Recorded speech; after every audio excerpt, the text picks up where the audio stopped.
ఆరోగ్యం అంటే natural food. Nature మంత్ర ఇప్పుడే మీ ఇంటికి తెచ్చుకోండి. అదే సమోసా తింటావా సిరీసా అంటే అది నువ్వు ఆ వాయిస్ మాడ్యులేషన్ ఏమైనా చేయడం ఏమైనా చేసావా బ్రో? ఇప్పుడు అడిగే నాకు డౌట్ ఉండే. ఏం లేదు, అంటే జస్ట్ ఆ క్యారెక్టర్లా బిహేవ్ చేయడమే తప్పితే సపరేట్గా మాడ్యులేషన్ అంటే ఏం లేదు అంతే. ఎక్కడి నుంచి బ్రో మీరు? నాది షాద్నగర్. ఇక్కడే ప్రాపర్ మామిడిపల్లి. మామిడిపల్లి శంషాబాద్. ఇక్కడ ఒక మామిడిపల్లి ఉంది, మాది Shadnagar Mamidipalli. Pre wedding show ఇది సెలెక్ట్ చేసుకోవడానికి రీజన్ ఏంటి తెలుసుకోవచ్చా?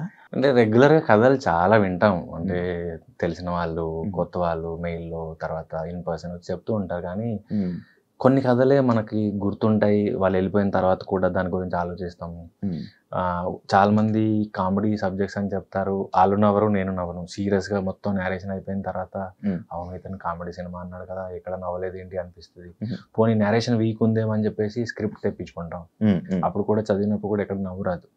కానీ ప్రీ వెడ్డింగ్ షో ఒకటి ఏంటంటే, ఒక ఫ్రెండ్ సజెస్ట్ చేశాడు, ఉస్తాద్ అని మనకి ఒక సినిమా వచ్చింది. ఆ డైరెక్టర్ నాకు ఫోన్ చేసి ఒక కథ ఉంది వింటావా అన్నప్పుడు సరే వింటాను అన్నాను. వచ్చి చెప్తే ఏమాత్రం సరే ఫ్రెండ్ చెప్పాడు కదా అన్నట్టుగా విన్నాను. విన్నంతసేపు నవ్వుతూనే ఉన్నాను. అంటే ప్రాపర్గా రాసుకున్నాడు కథ, చాలా చిన్న పాయింట్. మనకి చాలా వరకు కొన్ని సినిమాలు ఒక ఈగో మీదే ఒక సినిమా ఎలాగైతే డెవలప్ అవుతుందో, ఇది చాలా చిన్న పాయింట్, ఇంతసేపు ఎలా లాగుతాడా అనుకుంటూనే వింటూ ఉన్నాను నేను. తెలియకుండా 2 గంటల సినిమా తీశాడు. సో బాగా ఎంజాయ్ చేసిన ఆ ఇయర్లో, లాస్ట్ ఇయర్ నేరేషన్ అయింది, ఆ ఇయర్లో బెస్ట్ స్క్రిప్ట్స్లో ఇది ఒకటి. అంటే అంటే బేసిక్గా నేను క్వశ్చన్ అడగడానికి రీజన్, తిరువీర్ గారు ఒక స్టోరీని ఎంచుకున్నారంటే అది కొంచెం కొత్తగా యూనిక్గా ఉంటుంది. అంటే ఒక్కొక్క హీరోకి ఒక్కొక్క స్టైల్ ఎలా అయితే కథలు సూట్ అవుతుందో మీకు బాగా అది యాప్ట్ అయింది. అంటే ఇంకొకటి అక్కడ డైలాగులు విని అది శ్రీకాకుళం అని చెప్పక్కర్లా, ఆ ఫోటోగ్రఫీ ఆ స్టైల్ ఆ ట్రైలర్ చూస్తున్నప్పుడు నాకు అనిపించింది అది ఏంటరా మా ఊర్లో నాది శ్రీకాకుళం అనమాట, ఏంటరా మన దగ్గర కూడా బిహేవ్ చేసినట్టు చేస్తున్నారు అన్నట్టు ఆ కథ నాకు అలా అర్థం. ఇప్పుడు తిరుపతి నుంచి తిరువీరికి మారడానికి రీజన్ 2 రీజన్స్ అండి. ఒకటి, తిరుపతి అన్నది స్క్రీన్ నేమ్ కాకుండా ఏదైనా పెట్టుకుందాము అనిపించినప్పుడు తిరు అని పెట్టుకుంటే అందరికి డౌట్లు వస్తాయి. తిరు అనే పెట్టుకున్నాడంటే తోక ఏదో ఉండుంటుంది, ముందేదో ఉండుంటుంది, ఏదో దాచి పెడుతున్నాడు అనే క్యూరియాసిటీ వస్తుంది. ఎందుకు ఆ క్యూరియాసిటీ ఇవ్వడం, సింపుల్ గా పేరు మార్చేసుకుందాం అనిపించినప్పుడు మా సీనియర్ ఒక అతను ఉన్నాడు, అతను నాకు నాటకాల్లో మా సీనియర్, అతని పేరు రఘువీర్. సో అది చాలా ఇంట్రెస్టింగ్ గా అనిపించింది అతని పేరు, సమ్ నార్త్ ఇండియన్ పేరు లాగా. అతను అంటే నాకు బాగా ఇష్టం, అతని పర్ఫార్మెన్స్ కానీ అతని డైరెక్షన్ కానీ place. So out of gratitude ఇది వీర్ పెట్టుకుందామా అని థాట్ వచ్చింది, తిరుకు వీర్ యాడ్ చేద్దామా అని, గ్రాటిట్యూడ్. సో అది నేచర్ అంటారు కదా, అది ఎలా కనెక్ట్ చేసిందంటే మా అమ్మ పేరు వీరమ్మ. సో గురువు మదర్ 2 కలిసి తిరువీర్ అయిపోయింది అది. అంటే నార్మల్గా యాక్టర్స్ అందరూ మనకు పెట్టిన పేరు కాకుండా మార్చేసుకుంటా ఉంటారు. పేరు తిరు పేరెంట్స్ పెట్టారు కదా, అది తీయాలనిపించలేదు నాకు, సో వీర్ యాడ్ చేయాల్సి వచ్చింది అంతే. ఇప్పుడు మీరు 2009 to 2011 వరకు ఈ నాటకాలు కోర్స్ చేశారా? ఎందుకు బ్రో చేయడానికి రీజన్ ఏమైనా ఉందా? ఏమీ లేదు, ఫిల్మ్ స్కూల్కి వెళ్ళే పరిస్థితి లేదు కాబట్టి ఎక్కడ నేర్చుకోవచ్చు అనిపించినప్పుడు ప్రైవేట్ స్కూల్ ఇన్స్టిట్యూట్స్కి వెళ్ళే పరిస్థితి లేదు కాబట్టి ఎలాగో నాది అప్పటికి డిగ్రీ అయిపోయింది. సో ఆ క్వాలిఫికేషన్ మీద మనం ఎంఏ ఒక పోస్ట్ గ్రాడ్యుయేషన్ అయిపోయినట్టు ఉంటుంది. అట్ ది సేమ్ టైం నేను నేర్చుకోవాలనుకున్న యాక్టింగ్ కూడా నేర్చుకోవచ్చు అనేసి అలా జాయిన్ అయిపోయాను. డ్రామా జూనియర్స్లో మీరు చిన్న పిల్లలకి యాక్టింగ్ నేర్పడం కానీ అంతా చేశారంట, జాబ్ ఆపర్చునిటీ కోసం వెళ్ళారా లేకపోతే ఇండస్ట్రీలోకి అది ఒక అడుగు పెట్టారని ఏమన్నా? లేదండి, నేను థియేటర్ ఆర్ట్స్ అయిపోయిన తర్వాత చిల్డ్రన్ థియేటర్ చేసేవాడిని ప్యారలల్లీ. సో పిల్లలతో వర్క్ చేసిన అనుభవం ఉంది. సో వాళ్ళకి పర్ఫార్మెన్స్ నేర్పించడం కానీ, వాళ్ళు తీసుకెళ్ళి పర్ఫార్మెన్స్ చేయించడం కానీ, ఇవి అలవాటు ఉన్న పనులు. సో సర్వైవల్ కోసమే స్టార్ట్ చేశాను నేను. అంటే స్ట్రగ్లర్గా ఉన్నప్పుడు సర్వైవల్ కూడా ఇంపార్టెంట్. సో బతికుంటేనే సినిమా, సో బతికుండడానికి అది హెల్ప్ చేసింది డ్రామా జూనియర్స్. సో సర్వైవల్కి పిల్లలకి నేర్పించేవాడిని, నచ్చినా నచ్చిపోయినా end of the day rent కట్టాలి, తినాలి, ఇవన్నీ అవసరాలు ఉంటాయి కాబట్టి దానికోసం డ్రామా జూనియర్స్ చేశాను. అంటే మిమ్మల్ని మీరు ఒక యాక్టర్గా జనాలు యాక్సెప్ట్ చేయాలంటే చాలా కష్టపడాల్సి వస్తుంది. ఎందుకంటే మనం చాలామంది యాక్టర్స్ని చూస్తున్నాము, ఇది ఒక గ్లామరస్ ఫీల్డ్ కానీ, అండ్ ఇలా ఉండాలి అలా ఉండాలని డిసైడ్ అయిపోయిన జనం తెలుగు, ఇలా ఉంటేనే యాక్టర్, ఇలా ఉంటేనే ఎంటర్టైనర్ అని ఫిక్స్ అయిపోయిన జనాలు ఉన్నారు. బట్ మీరు వాళ్ళందరినీ దాటుకొని అది కాదు అని చెప్పి క్రియేట్ చేశారు. అంటే మీ ఫ్రెండ్స్ కానీ మీ పక్కన వాళ్ళు ఎప్పుడైనా మిమ్మల్ని క్రిటిసైజ్ చేశారా? లైక్ చాలా మంది అండి. నేను ఫేస్బుక్ లో కూడా పెట్టాను, మీరు నా వాల్కి వెళ్ళి చూస్తే మసూదా షూట్ జరుగుతున్నప్పుడు ఎక్స్ట్రాస్ కింద చిన్నపిల్లలు వచ్చారు. ఆ పిల్లోడు మీరు డ్రైవరా అని అడిగాడు. కాదురా బాబు అంటే మీరు డ్రైవరే అయి ఉంటారు అన్నాడు. పక్కన వచ్చి కాదురా ఆయన హీరో అంటే, హీరో అంటే ఇలా ఉంటారా, పక్కన గొడుగు పట్టుకుని ఒక ఆయన ఉంటాడు, లేకపోతే గ్లామరస్గా ఉంటారు, మంచి బట్టలు ఉంటాయి. సో క్యారెక్టర్ అలా ఉంది. సో వాడికి ఈవెన్ నేను మసూదా షూట్ చేసినప్పుడైతే నేను చాలా వరకు ఇన్స్టా స్టోరీ కానీ వాట్సాప్ స్టోరీ కానీ పెట్టేవాడిని. నేను ఎక్కిన క్యాబ్ అతను అడిగేవాడు మీ సినిమాలో హీరో ఎవరని. మేము వెళ్ళిన గోల్కొండ అదేంటి గండికోటలో షూట్ చేసాం. అక్కడ షాప్ ఆవిడ అడిగింది, నేను షాప్లో ఏదో కొనుక్కోవడానికి వెళ్తే ఎవరండి అక్కడ హీరో అని. అండ్ ఎస్ఆర్ నగర్ లో షూట్ చేస్తున్నాము హాస్పిటల్, అక్కడ ఊడ్చే ఆవిడ అడిగింది ఎవరండి ఈ సినిమాలో హీరో అని. సో ఇదంతా ఇప్పటికే అవుతుంది. అందుకు నేను రీసెంట్ గా ఇప్పుడు పాపం ప్రతాపం సినిమా చేశాను, రామచంద్రాపురంలో షూట్ చేశాను. నేను ఎయిర్పోర్ట్ లో నన్ను ఎవరైతే పిక్ చేసుకోవడానికి వచ్చాడో ఎవరండి హీరో అని అడిగాడు. అది అవుతూనే ఉంటుంది, అది కామన్. నవ్వు వస్తుంది. అంటే బాధ బిగినింగ్ లో బాధేసింది. అంటే వెరీ బిగినింగ్ అంటే అదేంటి ఎవరు నన్ను గుర్తించారేంటి అని, అంటే హీరోగా చేస్తున్నాను కదా గుర్తించారేంటి అని. హీరో అవుదాం అనుకుని నేను ఎప్పుడు అనుకోలేదు కాబట్టి తర్వాత ఆ కొద్ది 2-3 సార్లు అనిపించి ఉంటుంది. నేను యాక్టర్ అవుదాం అనుకున్నాను. యాక్టర్ గా నాకు పని ఇచ్చేది డైరెక్టర్స్, ప్రొడ్యూసర్స్. సో వీళ్ళకి నేను తెలుసు, ఆడియన్స్ కి తెలడానికి మేబీ ఇంకా టైం పడుతుందేమో. అంటే ప్రతి ఇంటికి నా మొహం వెళ్ళడానికి ఇంకా మేబీ ఇంకా ఒక ప్రాపర్ ఫిల్మ్ ఏమో అవసరమేమో నాకు తెలియదు. సో ఇప్పటికీ అడుగుతారు, అది నాకేం నవ్వు వస్తుంది అంతే. నేను ఇంకా ఎంజాయ్ చేస్తాను. ఎవరు హీరో అంటే వస్తున్నాడండి, పక్కన ఉన్నాడండి, క్యారవెన్ లో ఉన్నాడండి, ఆన్సర్స్ చెప్పేటప్పుడు వాళ్ళకి సరదాగా చెప్పుకోవడం అలా చెప్తాను. మీరు ఏవైనా కథల కోసం మీకు మీరు మార్చుకోవడానికి కానీ లేకపోతే ప్రాక్టీస్ కానీ అలాంటివి ఏమైనా చేస్తారా? కొన్ని సార్లు అవసరం అవుతుందండి, హోంవర్కే. అంటే ఒక్కొక్క డైరెక్టర్ ఒక్కోలా చూస్తారు మనని. మనం చూసే లైక్ ఎలా చెప్పను మీకు, యాపిల్ ఉంది, యాపిల్ ఇద్దరికి యాపిలే, కానీ మీరు రంగు చూడొచ్చు, నేను సైజ్ చూడొచ్చు. మీరు క్వాలిటీ చూడొచ్చు, నేను రేట్ చూడొచ్చు. Same Apple మారట్లా. సేమ్ అట్నే నేను ఇప్పుడు నాకు స్క్రిప్ట్ ఇస్తే నేను ఒకలా ప్రిపేర్ అవుతాను, డైరెక్టర్ ఒకలా ఊహించుకుని ఉండొచ్చు. ఒకసారి వర్క్ షాప్ చేయకపోతే ఏమవుద్దంటే సెట్ లో బెడిచిపడుతుంది, నేను ఇలా అనుకోలేదు ఈ రోల్ అని.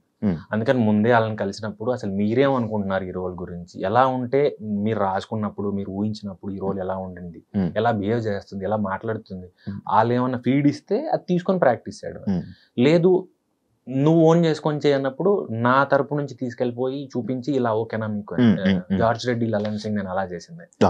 జీవనాన్ని నాకు ఎప్పుడు ఇలా చేయని చెప్పలా, నువ్వేమనుకుంటున్నావో రా అని చెప్పారు. సో ఎందుకంటే ఆ క్యారెక్టర్ ఫోటో కూడా ఎక్కడ లేదు ఇంటర్నెట్ లో, కానీ ఇక్కడ నేను పర్ఫామ్ చేసిన రోల్. సో నేను ఓన్ గా ప్రిపేర్ చేసుకుంది. లైక్ ఇండస్ట్రీలో ఉండాలన్నా మనకి రెస్పెక్ట్ రావాలన్నా మనకు మనల్ని మార్చుకోవాలా బ్రో నార్మల్గా? అవసరం లేదేమో, అంటే అన్నీ మన మైండ్లోనే ఉన్నాయి. అంటే మనం ఎలాంటి బట్టలు వేసుకోవాలి, ఎలాంటి బండ్లో వెళ్ళాలి, లేకపోతే ఎలాంటి భాష మాట్లాడాలి, ఇప్పుడు ఇవన్నీ కూడా ఏంటంటే అవతలవాడు మన గురించి ఏమనుకుంటున్నాడు అన్న దగ్గర స్టార్ట్ అవుతాయి. ముందు మొన్నే ప్రభుదేవ గారిది ఒక ఇన్స్టా రీల్ చూశాను. ఏంటి స్టైల్ అంటే ఏంటి అంటే మన కంఫర్ట్ అని. చాలా గొప్ప మాట అది. మనం ఎలా కంఫర్టబుల్గా ఉంటామో అదే మార్చుకోవాల్సింది. ఎదుటోడిని ఇంప్రెస్ చేయడానికి పడే ఇబ్బంది అక్కర్లేదు. మీరు ఎప్పుడు ట్రై చేయరా? నాకు రాదు, దొరికిపోతాను నేను అలాగే. దాని బదులు నా అలా ఉంటే నాకు కంఫర్టబుల్. బట్ అలా ఉంటేనే రెస్పెక్ట్ కదా బ్రో. టాలెంట్తో వచ్చే రెస్పెక్ట్ బెటర్ ఏమో. అంటే యాటిట్యూడ్తోనో లేకపోతే మనం వాడే వెహికల్తోనో లేకపోతే వేసుకునే బట్టలతోనో ఇచ్చేదానికంటే మేబీ మనం ఏం చేస్తాము, మనం వాళ్ళు అడిగేది, వాళ్ళ పర్ఫార్మెన్స్ ఎక్స్పెక్ట్ చేసేది, వాళ్ళు మనం ఎలా చూడాలనుకుంటున్నారు రోల్లో, అది ఇచ్చేది మోర్ సాటిస్ఫైయింగ్ ఉంటుందేమో. మీరు లీడ్ రోల్కి ఎక్కువ ప్రిఫరెన్స్ ఇస్తారా బ్రో? రోల్కి ప్రిఫరెన్స్ ఇస్తా. అంటే థియేటర్ నుంచి వచ్చినప్పుడు కూడా యాక్టర్ అవుదాం అనుకున్నాను తప్పితే హీరో అవుదామని నేను ఎప్పుడు అనుకోవాలి. అండ్ ప్రాసెస్లో వాళ్ళు నన్ను హీరో చేశారు తప్పితే నేను ఎప్పుడు హీరోగా ఆడిషన్ కూడా ఎవరికి ఇలా. ఫోటోలు పట్టుకొని తిరిగిన రోజుల నుంచి మెయిల్లు వాట్సాప్లకి ప్రోగ్రెస్ వచ్చిన తర్వాత కూడా రోల్ అనుకున్నాను తప్పితే హీరో అని నేను ఎప్పుడు అనుకోవాలి. ఇంట్రెస్టింగ్ రోల్ ఉంటే ఇప్పుడు కూడా డెఫినెట్గా అంతే హ్యాపీ చేస్తా. కానీ ప్రాబ్లం ఎక్కడ వస్తుందంటే చూజీగా ఉండడం ప్రాబ్లం. నచ్చవు పట్టాను అంతే. 2016లో వచ్చింది కదా బొమ్మల రామ ఫస్ట్ ఫిలిం. అంటే మనము ఎప్పుడైనా అంటే డేర్ చేస్తాం బ్రో మన కెరియర్లో. నేను ఇప్పుడు ఇది అవ్వాలని అనుకుంటాను. ఇప్పుడు నేను ఒక ఇంటర్వ్యూయర్ అవ్వాలనుకున్నప్పుడు నేను ఇండస్ట్రీలోకి వచ్చి ఒక ఇంటర్వ్యూ నన్ను ఫెయిల్ అయిపోతే దాన్ని బోల్డ్ అన్న ఆలోచనలు, బోల్డ్ అన్న థాట్స్ సెల్ఫ్ మోటివేట్ చేసుకోవడానికి చాలా కష్టం. అంటే వచ్చి రాగానే మీరు ఒక ఫెయిల్యూర్ని చూసారు. అదొక ఫన్నీ స్టోరీ ఏంటంటే, నాకు తెలియదు, అంటే ఇండస్ట్రీలో నేను పెద్దగా తిరిగింది లేదు, నాకు ఎవరు తెలియదు. సో సినిమా రిలీజ్ అవుతుంది, అప్పట్లో ఇప్పుడున్నంత టెక్నాలజీ, స్మార్ట్ ఫోన్లు, సెల్ఫీ కెమెరాలు ఇవి లేవు కాబట్టి ఆటోగ్రాఫ్ ప్రాక్టీస్ చేసాను నేను, పెన్ను పేపర్ పెట్టుకొని. ఎవరైనా అడిగితే ఇవ్వాలి కదా అని. అసలు ఇది ఎలా రాయాలి, టీతో స్టార్ట్ చేయాలా లేకపోతే వి పెట్టి పిచ్చిగీత గీయాలా, టీవీ అని పెట్టి రాయాలా, అసలు సడన్ గా ఒకటి అడిగితే కన్ఫ్యూజ్ అవ్వకూడదు కదా అని చెప్పేసి ఒక నోట్బుక్ పెన్ పెట్టుకొని ప్రాక్టీస్ చేసుకున్నాను ఆటోగ్రాఫ్. కానీ ఆ సినిమా ఎప్పుడు వచ్చింది ఎప్పుడు పోయిందో కూడా ఎవరు తెలియదు. కైండ్ ఆఫ్ ఒక డిప్రెషన్ వచ్చింది. అంటే ఆ షూట్ జరుగుతున్నప్పుడు మా ఫాదర్ చనిపోయాడు. సో అది కొంత ఎమోషనల్లీ కూడా ఉండింది. ఏంటిది మా నాన్న చూడలేదు సినిమా అనేది ఒకటి. రెండు, ఆ సినిమా వల్ల నేను కొన్ని చేయలేకపోయా. అంటే హిందూ రిచువల్స్ ఉంటాయి కదా, శవం ముందు నడవడం లాంటి, అది నేను చేయలే మా నాన్నకి. అదొక గిల్ట్ ఉండింది. అంటే అరే నేను ఇంత చేసిన తర్వాత కూడా దీనికి పే ఆఫ్ అంటారు కదా, అది అవ్వలేదే అనిపించి కొంచెం బాధేసింది. తర్వాత సినిమా ఫ్లాప్ అవ్వడం, అండ్ అబ్ది మళ్ళీ కొత్త సినిమా రాకపోవడం, సర్వైవల్ కి ప్రాబ్లం అవ్వడం, నాటకాలు పెద్దగా చేయకపోవడం. సో అప్పుడు బాగా డిప్రెషన్ లోకి వెళ్ళిపోయా. అప్పుడు వచ్చింది డ్రామా జూనియర్స్. దీని తర్వాత మీకు drama juniors. So kind of drama juniors నన్ను ఆ డిప్రెషన్ లోంచి బయటికి తీసుకొచ్చింది. ఇంకెక్కువ వర్క్ చేశాను నేను. దాని తర్వాత థియేటర్ టీచర్ గా వర్క్ చేసా, స్కూల్లో డ్రామా జూనియర్స్ చేసా. ఇంకా నాకు టైం లేనంత బిజీ అయిపోయా. సినిమా కాకపోతే ఇంకేం మీకు ఆలోచన థాట్ లేదు? సినిమా కాకపోతే నాకు ఏమొచ్చు అంటే నేర్పించగలుగుతా, చేయగలుగుతా, రాయగలుగుతానేమో కొంత. వేరే పని అంటే టెక్నికల్లీ నేను ఇల్లిటరేట్, నాకు రాదు. అంటే ఒక మానిటర్, ఒక దాని ల్యాప్టాప్ ఇచ్చినా నాకు పెద్దగా ఏం చేయాలో తెలియదు. ల్యాప్టాప్ ఇచ్చినా నేను వెళ్ళి ఫేస్బుక్ మెయిల్ చెక్ చేసుకోవడం తప్పితే అంతకంటే నాకు తెలియదు. ఫోటోషాప్, నోట్ ప్యాడ్ కూడా తెలియదు నాకు. సో ఇంకేం చేయగలుగుతానంటే మేబీ గార్డెనింగ్ చేసుకోగలుగుతా. హైదరాబాద్ కాబట్టి మాక్సిమం చేయగలిగితే బిద్ద తోట చేయగలుగుతాం, అంతమించి నాకు పెద్దగా వేరే ఏం తెలియదు. ఇది అనుకుని ఉండిపోయావు కాదు? ఇది అనుకొని ఉండలేదు. డిగ్రీ చేస్తున్నప్పుడు మేబీ ఏ ఫార్మాలోనో ఎంఎస్సి చేసేసి, నేను బయోటెక్నాలజీ బీఎస్సీ నాది. సో ఏ ఫార్మానో ఏదో చేసుకొని ఎంఎస్సి చేసేస్తే ఉద్యోగం వస్తుంది అనుకున్నాను. కానీ డిగ్రీ మధ్యలోనే ఈ ఉద్యోగం వద్దు అనిపించినప్పుడు ప్యారలల్ ఆప్షన్స్ ఎతుకుతున్నప్పుడు ఇది కనబడింది. ఎలాగో దూకాం కదా, సగం దూరం ఇదేమో, వెనక్కి వెళ్ళలేము, ముందుకు వెళ్ళాం కదా, అట్లానే పోతుంది. నార్మల్గా మీ ఫ్యామిలీ బ్యాక్గ్రౌండ్ ఏంటి? అమ్మ నాన్న వ్యవసాయం చేసేవాళ్ళు ఊళ్ళో. అది అమ్మేసిన తర్వాత మహబూబ్ నగర్ వలస నుంచి కాటేదాన్ ఇండస్ట్రియల్ ఏరియా ఉంటుంది మనకి బార్డర్లో, అక్కడ ఉండేవాళ్ళు. ఫ్యాక్టరీలో వర్క్ చేసేవాళ్ళు పేరెంట్స్. సో నేను ఆల్మోస్ట్ పీజీ అయిపోయే వరకు కూడా అక్కడే ఉన్నాను. ఒక్క అబ్బాయి? నాకు ముగ్గురు అక్కలు. సో తర్వాత నేను ఎప్పుడైతే సినిమాల్లో కాస్త యాక్టివ్గా బిజీ అయ్యానో కొంచెం హైదరాబాద్ లోపలికి వచ్చా. అంటే మీ మూవీస్ నేను మిమ్మల్ని ఫాలో అవుతున్నప్పటి నుంచి నాకు డౌట్ బ్రో, లైక్ మీకనే కాదు, నాకు ఏ యాక్టర్ గురించి అయినా నాకు ఒక డౌట్ ఉంటుంది ఎప్పుడు. అంటే లైక్ చాలా గ్యాప్స్ వస్తుంటాయి బ్రో, చాలా గ్యాప్స్ ఉంటుంది. అంటే ఎంత గ్యాప్ అది మీకైతే ఇంకా ఎక్కువ గ్యాప్. అవును. ఈ మధ్యలో ఏంటి బ్రో పరిస్థితి? ఒక వ్యక్తి ఒక మాట అన్నాడు నన్ను, నా ఫ్రెండ్, లాస్ట్ ఇయర్. నువ్వు చూసి ఉంటున్నావు అంటే పర్టికులర్గా ఏదో అద్భుతం చేసేయాలి, ఎవ్వరు కని విని ఎరగని చేసేయాలని అది ఏమి ఉండదు. నాకు నచ్చితే చేస్తా అంతే. ఆ ప్రాసెస్లో కొన్నే నచ్చుతాయి, ఎన్ని విన్నా కొన్నే నచ్చుతాయి. అయితే తను అన్నది ఏంటంటే, నువ్వు ఒప్పుకున్నవేవి కంప్లీట్ అవ్వట్లేదు, నువ్వు ఒప్పుకోనివన్నీ రిలీజ్ అయిపోయాయి. అంటే నేను రిజెక్ట్ చేసినవన్నీ రిలీజ్ అయిపోయాయి, ఓటీటీలోకి వచ్చాయి. ఇట్లా ఏదో ఒక్క ట్రెండ్ తప్ప మిగతా అవల. బట్ నేను యాక్సెప్ట్ చేసినవి ఆగాయి. నువ్వు ఇటనే రిజెక్ట్ చేసుకుంటూ పో, ఇంకా నువ్వు ఇవే పట్టుకుంటూ పో, నువ్వు ఆగిపోయే సినిమాలు చెయ్యి అని.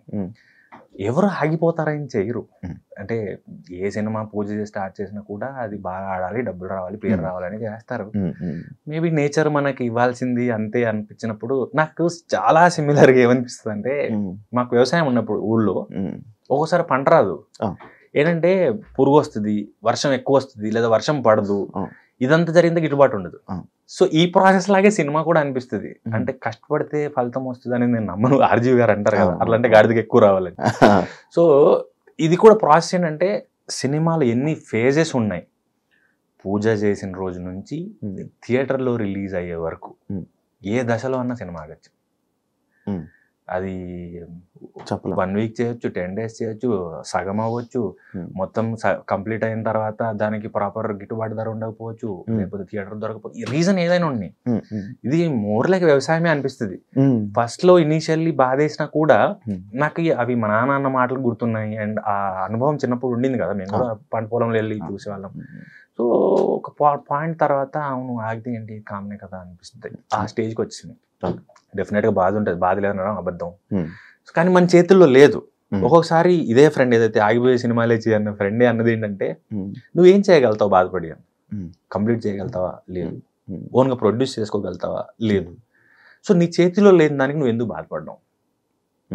సో అది ఆగిపోద్దని మనం స్టార్ట్ చేయాల, అదంతే. ఇంకా అది నేచర్, దానికి డెస్టినీ అదంతే. ఆన్సర్ దొరికింది. ఆ మధ్యలో ఆ డబ్బులు ఆన్సర్ రాలే. డబ్బులు సర్వైవల్కి ఏంటంటే, ఇండస్ట్రీలో ఇప్పుడు ఏదైతే సినిమాలు ఆగుతాయో అవి అడ్వాన్స్ ఇస్తారు కదా స్టార్ట్ చేసినప్పుడు. Okay okay.